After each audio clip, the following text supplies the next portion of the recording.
Hi මගේ යාළුවනේ. ඔන්න මම අදත් ඔයාලව හම්බ වෙන්න ආවේ හරිම ලස්සනේ වගේම හැඟීම් බර ආදර කතාවක් කරගෙන. අද කතාවේ නම තමයි ඇයට හිමි දගකාර කොල්ලගේ ආදරේ. සමහර ආදර කතා තියෙනවා මුලින් පුංචි පුංචි රණ්ඩු එක පටන් ගත්තත් අවසානයේ මුතු වැටයක් වගේ බැබලෙන ආදර කතා. මේ වගේ කතා බලන්න කැමති නම් අපේ නාලිකාව subscribe කරලා අපිත් එක්ක එකතු වෙන්න කියලා මම ඔයාලට සුහදශීලීව ආරාධනා කරනවා.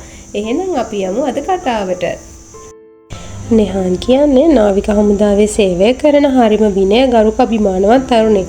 අද නෙහාන්ව දැක්කම කවුරුවත් හිතන්නේ ඉස්කෝලේ යන කාලේ මුළු ඉස්කෝලේම බය කරගෙන හිටපු හැම දඟවඩකටම මුල පුරපු නසරානි කොල්ලා යාම කියලා. පවුලේ එකම දරුවා විදිහට අම්මයි තාත්තයි නෙහාන්ව හැදුවේ හරිම ආදරෙන්. ඒත් තරුණ කාලේ සැප දුක නොතේරෙනකොට නෙහාන් කරපු ඒ පිස්සු වැඩ නිසා තවත් එයා නසරානි කොල්ලෙක් කියලා තමයි ගමේ වැඩිහිටියෝ නම් දැනගෙන හිටියේ.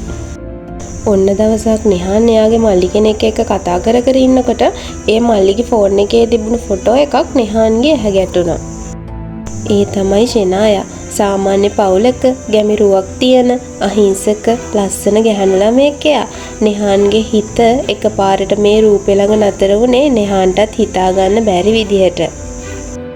නෙහාන් ඉතින් කොහොම හරිම අමාරුවෙන් ෂෙනායාගේ ෆෝන් නම්බර් එක හොයාගෙන යාළුවෙක් විදිහට එයාට මැසේජ් කළා. යාළුවෝ දෙන්නෙක් විදිහට මේ දෙන්නගේ සංවාද ටිකින් ටික දුරදිග ඇදෙනකොට දවසක් නෙහාන් බැංකුවට ගියේ එයාට අවශ්‍ය වැඩක් කරගන්න. ඒත් එක්කම ෂෙනායත් එතනට ආවා. එයා ආවේ කැම්පස් එකේ හොස්ටල් ගාස්තු ගෙවන්න හිතාගෙන. දෙන්නම එකම තැනක හිටියත් නෙහාන් ඇය දිහා බලලා අහක බලාගත්තා. නෙහාන් hina වුණේවත් නැහැ. ඒක දැකපු ෂෙනායට දැනුනේ හරි වේදනාවක්. අනේ ඉතින් හිත රිදුණු ෂෙනායා කෙලින්ම ගෙදර ඇවිත් නෙහාන්ගේ නම්බර එක බ්ලොක් කරලා නෙහාන්ව අමතක කරන්න උත්සාහ කරා. ඒත් ඉතින් ඉරණම කියන්නේ හරි අපූරු දෙයක්නේ. ඉරණම තීරණය කරලා තිබුණේ වෙනමම දෙයක්. කාලේ ගෙවිලා ගියා. මාස ගානකට පස්සේ දවසක් ෂෙනායා එයාගේ අම්මත් එක්ක කෝවිලට ගියා.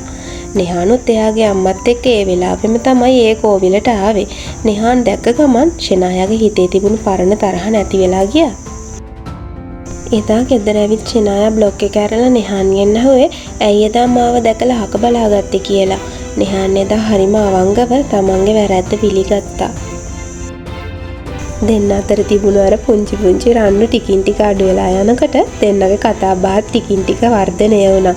ඒත් එක්කම දෙන්නගෙම හිතේ තිබුණු ආදරය තව තවත් වැඩි වුණා. නෙහාන්ගේ අතීතය ගැන දන්න නිසා ෂෙනායා එයාට හරිම ආදරෙන් මඟ පෙන්වන්න ගත්තා. මෙන්න මේ විදිහට නෙහාන්ගේ ජීවිතේ ටිකෙන් ටික ලස්සන වුණා. වීඩියෝ කෝල්, මැසේජ්, අමනාපකම් සතුට අතරේ දෙන්නගේ ආදරේ දළු ලෑවා. දවසක් බස් එකේ යන අතරේ මේ දෙන්න මූණට මුණ ගැසුණා. එදා තමයි මේ දෙන්න පළවෙනි වතාවට හම්බ වුණේ. ෂෙනායා නම් හරිම බයයි ගෙදරින් දැනගනීවි කියලා. ඒත් නෙහාන්ගේ බල කිරීමට ෂෙනායා කිව්වේ ගෙදර ඇවිත් අම්මලාට එයාලගේ සම්බන්ධ ගැන කියන්න කියලා. අනේ ඉතින් මේ දවස නම් මේ දෙන්නට හරිම නරක දවසක් වුණේ. නෙහාන් ෂෙනායලාගේ ගෙදර ගියත් ෂෙනායලාගේ අම්මා එයාලගේ සම්බන්ධයට තදින්ම විරුද්ධ වුණා. මම මගේ දුව ඔයාට දෙන්නේ නැහැ. ඔයාගේ පරණ දඟවැඩ මම දන්නවා කියලා ෂෙනායාගේ අම්මා නෙහාන්ව තදින්ම ප්‍රතික්ෂේප කළා. අනේ ඉතින් මේ දේවල් මේ විදිහට වෙද්දින් ෂෙනායාගේ හිත හොඳටම රිදිලා. ෂෙනායාගේ අම්මා දිගින් දිගටම ෂෙනායාට මගුල් යෝජනා අරගෙන ආවත් එයාගේ හිතේ හිටියේ නෙහාන් විතරමයි. ෂෙනායා එයාගේ අම්මත් එක්ක කතා කරන හැම වචනයක් ගානෙම කිව්වේ අනේ නෙහාන් වෙනස් වෙලා අම්මේ. එයා මගේ ආදරේ වෙනුවෙන් හොඳ චරිතයක් ගොඩනගාගෙන තියෙන්නේ. එයා දවසෙන් දවස දියුණු වෙනවා. ෂෙනායා එයාගේ අම්මට නිතරම කිව්වා. ෂෙනායාගේ ආදරේ නිසා නෙහානුත් තමන්ගේ ජීවිතය වෙනස් කරගත්තා. නෙහාන් තමන්ගේ රාජකාරිය හරියට කරලා තමන්ගේ චරිතය ටිකින් ටික දියුණු කරගත්තා. කාලේ මෙන්න මෙහෙම ගෙවිලා ගියා. අවුරුදු කිහිපයක් එකම හිතින් එකම කෙනාත් එක්ක ආදරෙන් ඉන්නකොට නෙහාන් ඇත්තටම වෙනස් වෙලා දියුණු වෙලා ඉන්න බව ෂෙනායාගේ අම්මටයි තාත්තටයි තේරුණා. කොහොම හරි අන්තිමේදී දෙන්නගේ උත්සාහයෙන්ම දෙමව්පියන්ගේ ආශිර්වාදය මැද නෙහානුයි ෂෙනායයි ලස්සන විවාහ උත්සවයක් අරගෙන පුදුම තරම් ආදරෙන් ජීවත් වෙන්න පටන් ගත්තා. නෙහාන්ගේ ෂෙනායාගේ ආදර කතාව අදටත් ගමේ ඉන්න හැමෝටම ලස්සන ආදර්ශයක්. මෙන්න මේ විදිහට හැමෝටම ලස්සන ආදර්ශයක් ලබා දීලා නිහාන්ගේ ෂනායාගේ ආදර කතාව මේ විදිහට ඉවර වෙනකොට තවත් දවසක ලස්සන ආදර කතාවක් අරගෙන මම ඔයාලා හම්බ වෙන්න එනවා. එතකල් අපගේ YouTube නාලිකාව subscribe කරලා ඔයාලගේ වටිනා අදහසුත් මේ පහළ තියෙන comment section එකේ ලියාගෙන යන්න. ඔයාලා හැමෝටම සුබ දවසක් වේවා.